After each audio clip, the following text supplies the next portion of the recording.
You wake and the knot is already there. Before coffee, before light, the throat tightens, the chest becomes a fist. Fear does not knock. It moves in like smoke under the door, and suddenly the day is not yours anymore. It belongs to a voice that whispers catastrophe in perfect detail. The city roars awake, but you cannot hear it. You hear only the loop.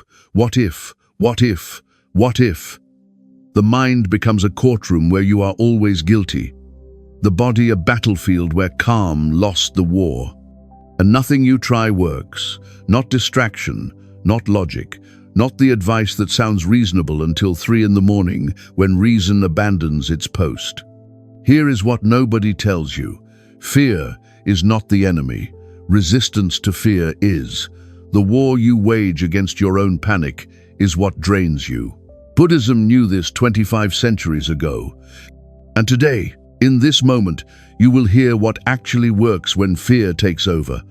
Not theory, not wishful thinking, method. You will discover why the breath is not decoration but technology. Why allowing fear its space paradoxically shrinks it. Why naming the sensation with precision cuts its power in half. And you will learn the one practice that stands when everything else collapses. The practice fear itself cannot survive. This is not comfort. This is cognitive judo, the teaching that turns the weight of terror into the momentum that frees you. Let's begin. Fear arrives with a story. The story says you are in danger, right now, immediate, lethal. The heart accelerates, blood leaves the extremities, the pupils widen. The body believes the story even when the mind knows there is no tiger in the kitchen. This is the gift and the curse of human evolution. We can fear the future. We can rehearse disaster.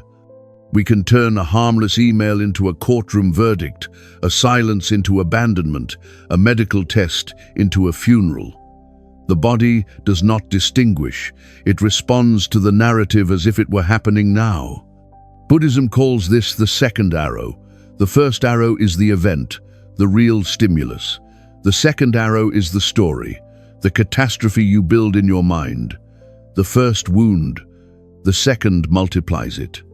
And here is the revelation. You cannot always avoid the first arrow, but the second arrow, the one dipped in imagination and dread, that one you fire yourself. When fear takes over, the common enemy is not the fear, it is the refusal, the clenching, the internal scream that says, this should not be happening. That resistance is gasoline on fire. It transforms discomfort into agony. Buddhism offers another way, not to fight, to see. The practice begins with the smallest unit, the breath. Not because breathing is mystical, because it is the only autonomic function you can consciously control. It is the bridge between the voluntary and the involuntary, between the mind that panics and the body that obeys. When fear floods, the breath shortens, it rises to the chest, it becomes shallow and rapid, feeding the loop. The body interprets shallow breath as confirmation. Yes, we are in danger. Keep the alarm loud, but you can intervene. You can send a different signal. Sit.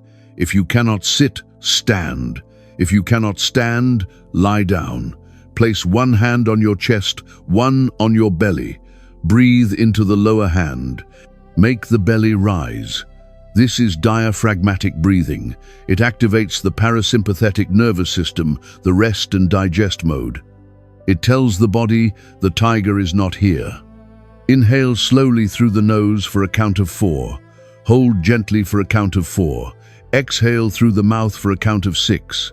The exhale longer than the inhale is the key. It signals safety. Repeat. Do not aim for calm. Aim for presence. Calm is a side effect. This is not distraction. This is re-regulation. You are not ignoring fear. You are refusing to let it commandeer your physiology. 3 cycles of this breath and the heart rate begins to drop. The mind, still frightened, notices the body is no longer in full alarm. A crack appears in the story. Now comes the second gesture, naming. Fear is vast when it is vague. It shrinks when you give it precise language. Buddhist practice calls this labeling. In modern therapy, it is affect labeling. The principle is identical. When you name an emotion, the prefrontal cortex activates. The amygdala, the fear center, quiets. Do not say, "I am terrified." That fuses identity with state. Say there is fear. Locate it. Where do you feel it? Throat, stomach, chest. Describe it without drama. Is it tight, hot, pulsing, heavy? The more specific, the better. Tight knot in the solar plexus, heat rising up the neck, pressure behind the eyes. You are not analyzing, you are observing. Like a scientist looking at data, no judgment, no shame, just this is what is here. That distance, that sliver of space between you and the sensation is freedom. You are not fear. You are the one noticing fear. And here is the paradox that terrifies the mind but liberates the body. Allow it. Do not fight it. Do not try to make it go away. Give it permission to be exactly as it is. This is the practice Buddhism calls radical acceptance. It sounds like surrender. It is the opposite. Fighting fear teaches the brain that fear is dangerous, that it must be avoided at all costs. This creates a loop, fear of fear. The meta-panic that says, if I feel afraid, something is deeply wrong with me. That loop is exhausting. It is also optional. Instead, whisper inwardly, you can be here. I will not push you away. You are allowed.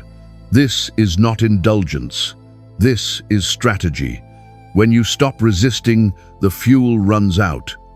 Fear is sustained by the fight. When the fight ends, fear peaks and then, slowly, it ebbs. Imagine fear as a wave. If you stand rigid, it crashes into you and knocks you over. If you dive under it, it passes over. Allowing is diving under. You let it come. You let it crest. You wait. It always recedes. Not because you defeated it, because that is the nature of waves.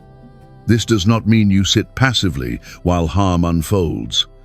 If there is real danger, you act, you call for help, you leave, you protect.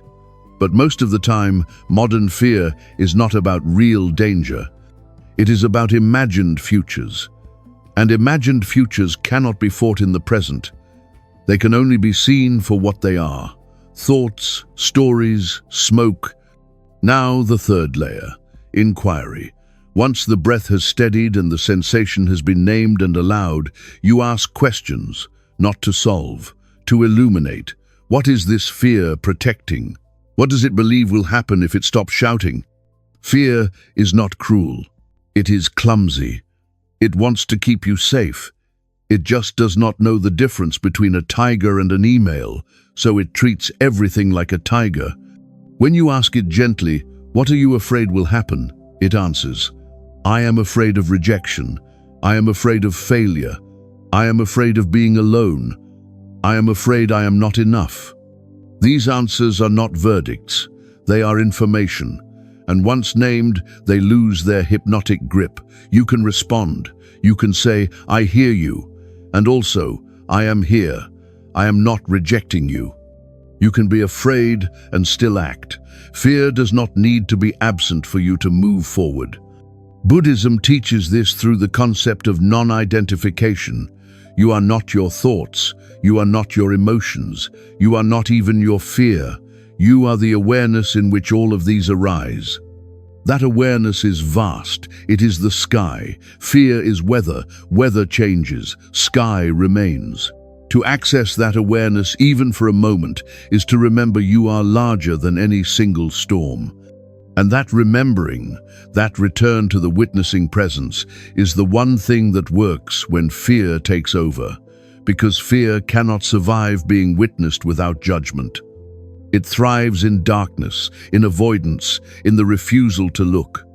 The moment you turn toward it with kindness, it begins to transform. Here is a practice you can do right now. Sit comfortably. Close your eyes or soften your gaze. Bring to mind something that frightens you, not the worst thing. Start small. Feel where it lives in your body. Breathe into that place. Say silently, I see you. I am here with you. You do not have to leave. I will not abandon you. Notice what happens. Often, the sensation softens, not always immediately. Sometimes it intensifies first. That is okay. Stay. Keep breathing. Keep witnessing. The intensity is the fear testing whether you mean it, whether you will really stay. When you do not flinch, the fear realizes it does not need to scream so loud. This is the practice of self-compassion, not self-indulgence. Compassion is the recognition that suffering is part of being human, and that you deserve kindness, especially from yourself, especially when you are afraid. The city teaches fear in 1,000 ways: comparison, competition, the relentless scroll of other people's curated lives, the news that profits from alarm, the algorithms that learn your triggers and feed them back to you, the culture that says if you are not anxious, you are not paying attention. But you can build a different city inside, a city where breath is the cornerstone, where naming is the light, where allowing is the open plaza, where inquiry is the quiet library, and where compassion is the temple that never closes. You do not need to be perfect at this. You will forget. Fear will take over again. You will clench again. You will fight again, and that is also part of the practice. The return. The moment you notice you have been swept away and you choose to come back, that return is not failure, it is the practice itself. Every time you return, you carve a new groove in the brain. You teach the nervous system a new response. Fear arises. You breathe, you name, you allow, you inquire, you stay. And slowly, over time, fear learns it does not need to dominate. It can whisper.